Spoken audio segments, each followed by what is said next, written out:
అందరికీ నమస్కారం. ముందుగా మన ఛానల్ని ఎవరైనా ఫస్ట్ టైం చూస్తున్నట్లయితే ప్లీజ్ సబ్స్క్రైబ్ చేసుకోండి.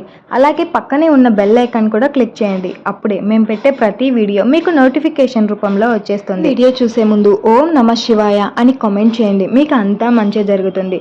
సాధారణంగా సోమవారం వచ్చిందంటే శివుడికి చాలా ప్రత్యేకమైన రోజు. ఈ రోజున శివలింగానికి ఎంతో మంది అభిషేకాలు చేయిస్తూ ఉంటారు. కానీ శివలింగానికి అభిషేకం చేసే సమయంలో కొన్ని వస్తువులను సమర్పించకూడదు. ఈ వస్తువులను సమర్పించడం వల్ల మనకు ఎన్నో నష్టాలు చేకూరుతాయి. ఆ వస్తువులు ఏంటి, అసలు మనం అభిషేక సమయంలో సమర్పించకూడనివి ఏంటో ఇప్పుడు మనం తెలుసుకుందాం. మన హిందూ పురాణాల ప్రకారం శివుడికి ఎంతో ప్రాముఖ్యత ఉంది. శివుని ఆదేశం లేనిదే చీమైనా కుట్టదు అని పండితులు చెబుతుంటారు. అలాంటి గొప్ప ప్రాధాన్యత ముఖ్యమైన దేవతామూర్తులలో ఆ పరమశివుడు ఒకడు. సాధారణంగా శివుడికి ఎక్కడైనా సరే శివుడు లింగ రూపంలోనే ఉంటాడు. అది చాలా విశిష్టమైనది. కానీ కాశీ శివలింగాన్ని పూజించే ముందు కొన్ని ప్రత్యేకమైన విషయాలను గుర్తుంచుకోవాలి.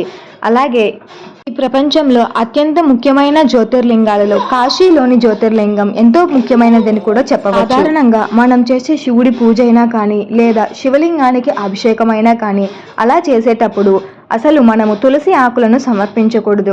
ఎందుకు అంటే తులసి ఆకులలో లక్ష్మీదేవి నివేశిస్తుంది అని చాలా మంది నమ్ముతారు. తులసి ఆకులను శివుడి పూజకు ఎందుకు సమర్పించకూడదో తెలుసుకుందాం.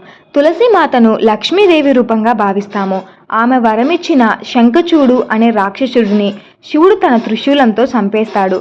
కాబట్టి శివుని పూజలో తులసిని అర్పించడం నిషిద్ధం మన పురాణాల ద్వారా తెలుస్తుంది. కాబట్టి శివుని పూజకు కానీ లింగ అభిషేకానికి కానీ పొరపాటున కూడా తులసి ఆకులను సమర్పించకూడదు. కేతకి లేదా దేవగన్నేరు పువ్వులను కూడా శివుని అర్చనకు అలాగే లింగ అభిషేకానికి కూడా ఉపయోగించకూడదు అని పురాణాల్లో తెలుస్తుంది. శివలింగానికి అభిషేకం చేసే సమయంలో శివలింగంపై కొబ్బరి నీళ్లు కూడా సమర్పించకూడదు. కానీ దానిని పూజలో మాత్రం ఉపయోగించవచ్చు. శివలింగంపై కుంకుమ సింధూరాన్ని కూడా సమర్పించకూడదు. శివుడికి ఎప్పుడు చల్లగానే ఉంటాడు. కాబట్టి చాలా వరకు శివలింగానికి కానీ శివుడికి కానీ గంధంతో అభిషేకించడం, గంధాన్ని పెట్టడం కూడా చాలా ముఖ్యమైనది.